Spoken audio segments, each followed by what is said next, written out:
Elisha एक महान भविष्यद्वक्ता थे जिनके चमत्कारों में बीमारों को ठीक कर मृतकों को जीवित करना शामिल था।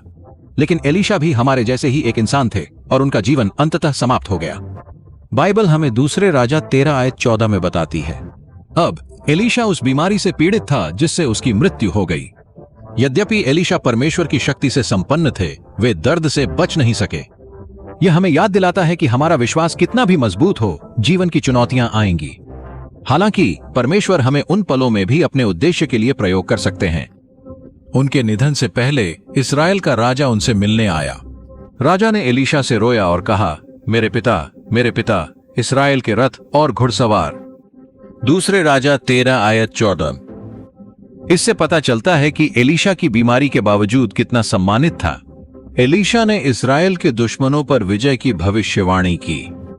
यहां सबक है, कमजोर महसूस करने पर भी परमेश्वर आपको मार्गदर्शन लाने के लिए उपयोग कर सकते हैं। एलीशा की शारीरिक स्थिति ने परमेश्वर के इरादे को नहीं रोका। एलीशा की मृत्यु के बाद कुछ असाधारण घटना हुई। दूसरी राजा 13:20 और 21 के अनुसार एलीशा को दफनाया गया था, फिर एक आदमी को उनकी कब्र में दफन किया गया।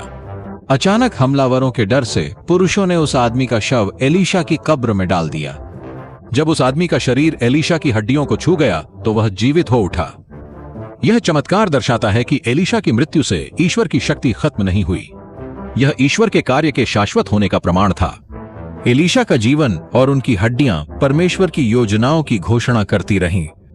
तो एलीशा की मृत्यु हमें क्या सिखाती है? यह याद दिलाता है कि हमारी जिंदगी महत्वपूर्ण है, चाहे हम जीवित हों या नहीं। परमेश्वर के लिए जीने से हमारी विरासत आने वाले लोगों को प्रेरित कर सकती है। यह हर मौसम में विश्वास की अहमियत पर जोर देता है।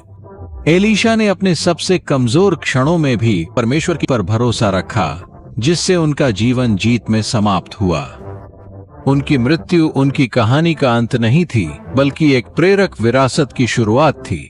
आप किस प्रकार की विरासत छोड़ना चाहेंगे? हमेशा याद रखें, परमेश्वर के लिए जीने से आपके जीवन का गहरा प्रभाव होगा। देखने के लिए धन्यवाद। यदि यह संदेश आपको प्रेरित करता है तो कृपया इसे सब्सक्राइब करें, लाइक करें और शेयर करें।